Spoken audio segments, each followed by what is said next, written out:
قل لئن اجتمعت الإنس والجن على أن يأتوا بمثل هذا القرآن لا يأتون بمثله ولو كان بعضهم لبعض ظهيرا۔ سورۃ بنی اسرائیل کی یہ ایک آیت ہے، اس میں اللہ پاک نے دنیا بھر کے انسانوں اور جنات کو ایک چیلنج دیا ہے۔ وہ چیلنج کیا ہے؟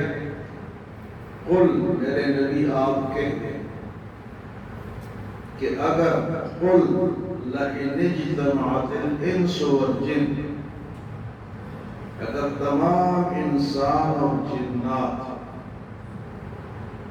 علی ان یأتوا بمثل هذا القرآن، سارے جمع ہو جائیں انسان اور جنات اس جیسا قرآن لانے پر جمع ہو جائیں، تو اس جیسا قرآن نہیں لا سکتے چاہے اس کے لیے دوسرے کے مددگار بن جائے ہو۔ وَلَوْ كَانَ بَعْضُهُمْ لِبَعْضٍ ظَهِيرًا، کیا مطلب؟ کہتے تھے کہ قرآن خود بنایا گیا ہے۔ کافر کہتے تھے کہ حضور صلی اللہ علیہ وسلم کے پاس ایک آدمی آتا ہے اور وہ سکھاتا ہے، پھر وہ لکھتے ہیں، پھر وہ آگے جا کے بیان کرتے ہیں۔ تو قرآن نے پہلے ایک چیلنج دیا کہ فَأْتُوا بِسُورَةٍ مِّن مِّثْلِهِ، جب یہ خود لکھتے ہیں تو تم بھی ایک سورت لکھ کے جاؤ بھئی، اگر وہ لکھ سکتے ہیں تو تم بھی لکھ لو۔ فَأْتُوا بِسُورَةٍ مِّن مِّثْلِهِ، ایک سورت لے آؤ۔ اس کے بعد فرمایا چلو ایک سورت نہیں لا سکتے تو 10 آیات لے آؤ، 10 آیت لکھ کر لے آؤ۔ وہ بھی نہیں کر سکتے تو اس آیت میں اللہ پاک نے تمام کائنات والوں کے جو بھی ہے، جنات ہے، انسان، سب کو چیلنج کیا کہ چلو اگر حضور صلی اللہ علیہ وسلم خود لکھتے ہیں یا قرآن اللہ کی کتاب نہیں ہے تو سارے مل کے تم بنا کے لے آؤ۔ وَلَوْ كَانَ بَعْضُهُمْ لِبَعْضٍ ظَهِيرًا، اگر جس سب ایک دوسرے کی مدد کرنے لگ جائے تو آپ دیکھیں کہ آج تک اسلام کے خلاف، قرآن کے خلاف، دین کے خلاف کتنی کوششیں ہو رہی ہیں کہ دین مٹ جائے، لوگ گمراہ ہو جائیں، اسلام سے ہٹ جائیں، شک، شکوک و شبہات پیدا ہو جائیں، لیکن یہ قرآن نہ رہے۔ انگریز جب تھا نا برِ صغیر میں، تو اس نے کہا تھا کہ سب لڑائیوں کی جڑ جو ہے وہ قرآن ہے، کیونکہ قرآن کے اندر جہاد کا حکم ہے کہ کافروں سے پہلے مذاکرات کرو، اگر مذاکرات نہ مانے تو پھر ان کے خلاف جہاد کرو۔ تو یہ لڑائیوں کی کتاب، تو یہاں سے قرآن کی حقانیت ثابت ہوتی ہے کہ قرآن اللہ تعالیٰ کی کتاب ہے۔ اس جیسی کتاب، اس جیسا کلام آج تک کوئی دوسرا نہیں لا سکا اور نہ قیامت تک لا سکے گا۔ اس آیت میں اللہ پاک نے دنیا بھر کے انسانوں اور جناتوں کو چیلنج دیا ہے کہ چلو سارے جمع ہو جاؤ اور ایک دوسرے کی مدد کرو، تعاون کرو، کوئی ایک چیز لائے، کوئی دوسری لائے، کوئی آدھی آیت بنائے، کوئی پوری آیت بنائے، کوئی زبر بنائے، کوئی زیر بنائے، سارے جمع ہو اور قرآن جیسی کتاب لے آئے۔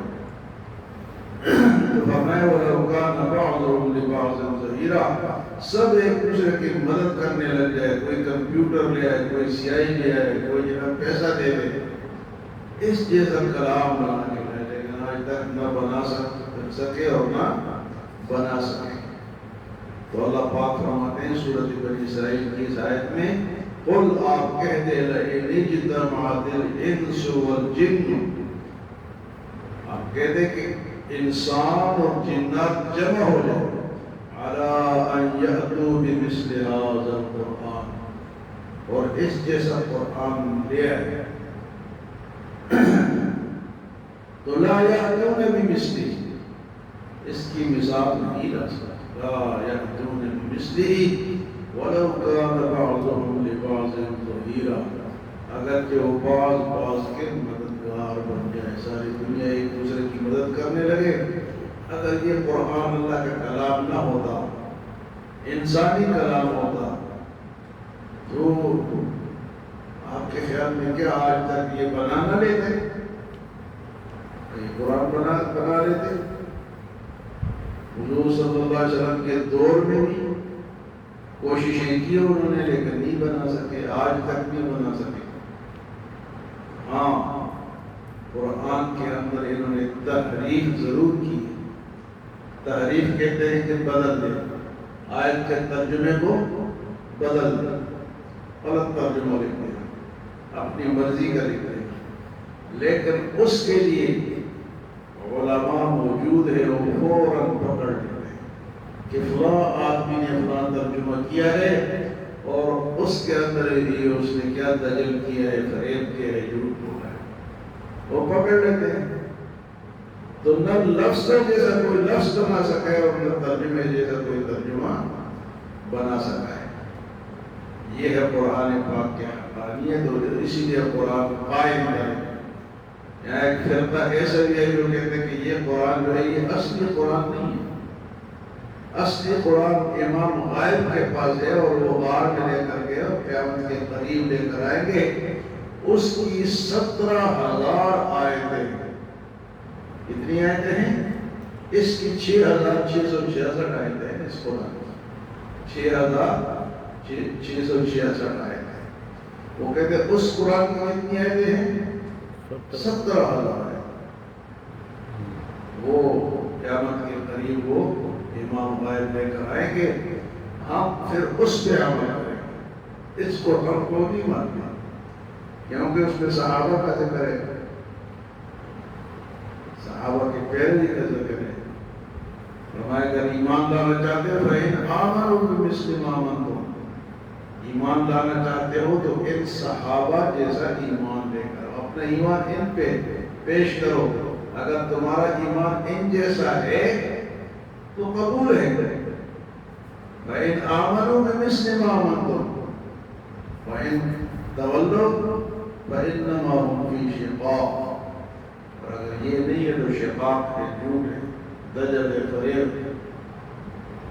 تو یہ آج کل ایسے لوگ بھی موجود ہیں، اور اپنے آپ کو مسلمان کہتے ہیں کہ اصل قرآن کس کے پاس ہے، اور کچھ کہتے ہیں کہ بکری کھا گئی، کچھ کا عقیدہ یہ بھی ہے کہ اصل قرآن جو تھا اس کی کچھ سپارے جو ہے وہ بکری کھا گئی، اور کچھ کہتے ہیں نہیں، جو اصل قرآن ہے اس کی آیات ہے 17,000، جن میں حضرت علی رضی اللہ تعالیٰ عنہ کی خلافت کا ذکر ہے کہ حضرت علی پہلے خلیفہ ہے، اس قرآن میں جو ان کے آیت 17,000، تو جھوٹ بولتے ہیں، وہ لاؤ نہیں، وہ 17,000 آیت والی جو قرآن ہے وہ سامنے لے کر ہم غائب کہاں لے کریں گے، غار میں لے کر کے قیامت کے قریب لے کر رہیں گے۔ تو قرآن ایک سچی کتاب ہے، اور اس کی حفاظت کا ذمہ اللہ کے پاس ہے۔ اللہ فرماتے ہیں اِنَّا نَحْنُ نَزَّلْنَا الذِّكْرَ وَإِنَّا لَهُ لَحَافِظُونَ، اس قرآن کو میں نے نازل کیا اور میں ہی اس کی حفاظت کرتا ہوں۔ تو آیتیں بھی محفوظ ہیں، الفاظ بھی محفوظ ہیں، معنی بھی محفوظ ہیں، حتیٰ کہ اس کی تلاوت قراءت کے لیے اللہ پاک نے قاریوں کو بنا دیا، اور آیت کی حفاظت کے لیے اللہ نے حافظوں کو اٹھا دیا، اور معنی کی حفاظت کے لیے اللہ نے علماء کو اٹھا دیا۔ ہر ایک اس کی حیثیت کے حفاظت کے لیے الگ الگ طبقے اللہ نے بنا دیے۔ حافظوں کا طبقہ، قاریوں کا، علماء کا، پھر اس سے مسائل نکالنے کے لیے اللہ نے فقہاء کا ایک طبقہ بہت بڑا بنا دیا۔ تو اس کی حفاظت میں بہت سارے انسان لگے ہیں، اور اللہ پاک کیسے مزے کی بات یہ ہے، یہ جو حافظ قرآن ہوتے ہیں یہ چھوٹے بچے کیوں ہوتے ہیں؟ بڑے کیوں نہیں کرتے؟ ہم کیوں نہیں کرتے؟ یعنی بڑے بھی تھے، بڑوں کو بھی پڑھنا چاہیے، حافظ پڑھنا چاہیے، لیکن بڑے نہیں کرتے، چھوٹے بچے کرتے ہیں۔ اس کی وجہ یہ ہے کہ اللہ نے اپنے ایسے مخلوق کو اس کی حفاظت پہ لگا دیا جن کو اس کا علم ہی نہیں ہے کہ کیا ہے، جن پہ بھی نماز بھی فرض ہے، اللہ نے کہا جاؤ میرا قرآن یاد کرو، تم میرے قرآن کی حفاظت کے لیے اللہ دلوں میں ڈالتا ہے، والدین کے دلوں میں ڈالتا ہے، بچوں کے دلوں میں ڈالتا ہے۔ دیکھتے ہیں کتنے بچے حافظ بن رہے ہیں، دڑا دڑ بن رہے ہیں، ہزاروں لاکھوں بچے اور بچیاں۔ تو اللہ نے ان پہ ابھی نماز کا فرض نہیں ہے، لیکن اللہ نے کہا کہ تم آؤ، تم میرے قرآن کے محافظ، تم یہ یاد کرو، باقی باتیں چھوڑ دو۔ بڑوں کو کہ تم اگر نہیں مانتے یا نہیں کر سکتے ہو تو میں ایسی مخلوق کو لگا دوں گا جن کو بھی علم ہی نہیں ہے کہ ہم نے کیا کرنا ہے۔ تو یہاں اللہ پاک نے چیلنج کیا، قُلْ لَئِنِ اجْتَمَعَتِ الْإِنسُ وَالْجِنُّ عَلَىٰ أَن يَأْتُوا بِمِثْلِ هَٰذَا الْقُرْآنِ لَا يَأْتُونَ بِمِثْلِهِ وَلَوْ كَانَ بَعْضُهُمْ لِبَعْضٍ ظَهِيرًا۔ کہ آپ فرما دیں کہ تمام انسان جنات اس جیسا قرآن لانے میں جمع ہو جائیں تو اس جیسا قرآن نہیں لا سکتے اگرچہ ایک دوسرے کے مددگار بن جائیں۔ اللہ ہمیں اس قرآن سے سچی محبت اور اس کے محافظ بننے کی توفیق عطا فرمائے۔